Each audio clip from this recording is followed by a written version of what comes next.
Quando a dona Marina, candidata a presidente da República, diz que ela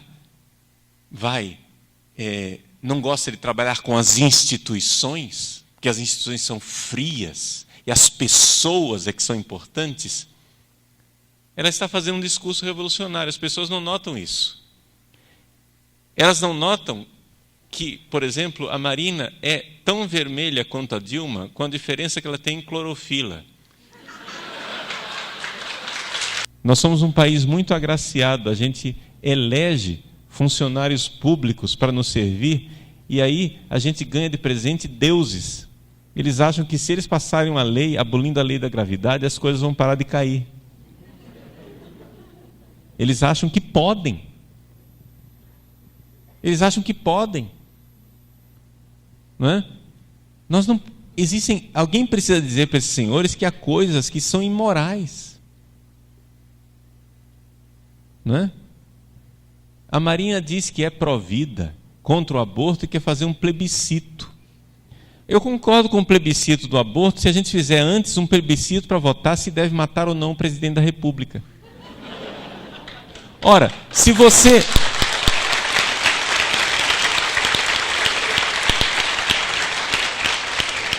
Se é imoral perguntar se eu posso ou não matar o presidente da República, também é imoral perguntar se eu posso matar uma criança no ventre da mãe. A própria pergunta é imoral. Ela não deve... É claro que se fizerem um plebiscito hoje, nós vamos ganhar. Evidente. Mas ele não deve acontecer. Porque ele é imoral. É imoral porque quando uma sociedade começa a achar que é normal, que nós temos poder de decidir se as crianças irão viver no ventre das mães, essa sociedade passou uma barreira da moralidade. Portanto, não basta ser simplesmente, eu sou contra o aborto. Você precisa também ser contra a idolatria de achar que o homem está no lugar de Deus e que o homem pode tudo. E se nós fôssemos mais tementes a Deus, seríamos uma sociedade muito melhor. Eu acho que é muito importante, nas eleições que se aproximam, se você tem candidatos que lutam por esse movimento cultural, então não somente vote. Não faça somente isso, é muito pouco votar. Você precisa ser um militante do voto. Se você tem candidatos positivos, você precisa pedir voto. Você vai sofrer com isso. Claro, algumas pessoas vão dizer, sai daqui você, etc e tal. Mas vocês têm que lembrar o seguinte, gente. As pessoas não têm em quem votar. As pessoas pegam papel no chão para saber em quem votar.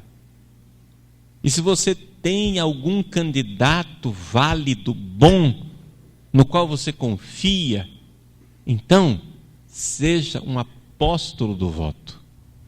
E se você tem uma situação em que você não sabe absolutamente se escolhe entre Satanás, Belzebu ou Lúcifer, o que eu devo dizer a você, a primeira coisa é que o voto nulo e o voto em branco não resolve, só facilita a vida deles. Mas como que eu vou votar numa pessoa com a qual eu não concordo em tudo? Não é um casamento, não se preocupe. Tá? Você vai fazer o seguinte, se realmente não tem opção, né? Você toma um engove e vota no menos pior. Onde, muitas vezes, o menos pior é a alternativa de você dar a ocasião de eles brigarem entre si, enquanto a gente ganha mais tempo. Porque nós precisamos de tempo. A realidade é essa. Nós precisamos de tempo.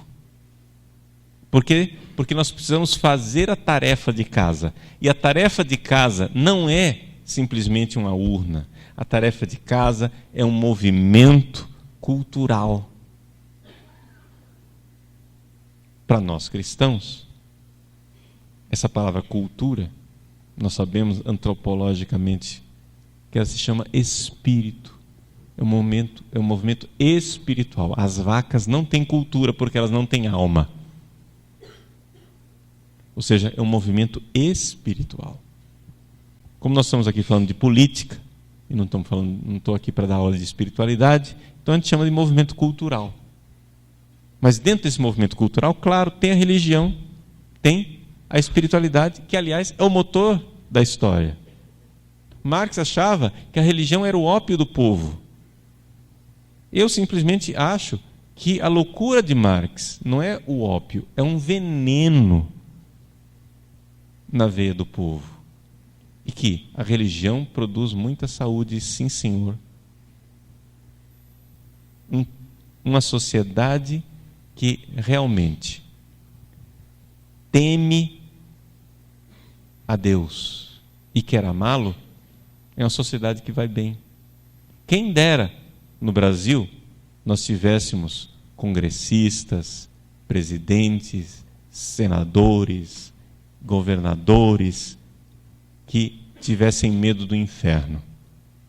O Brasil seria diferente. Infelizmente, o que nós temos são homens e mulheres para além do bem e do mal.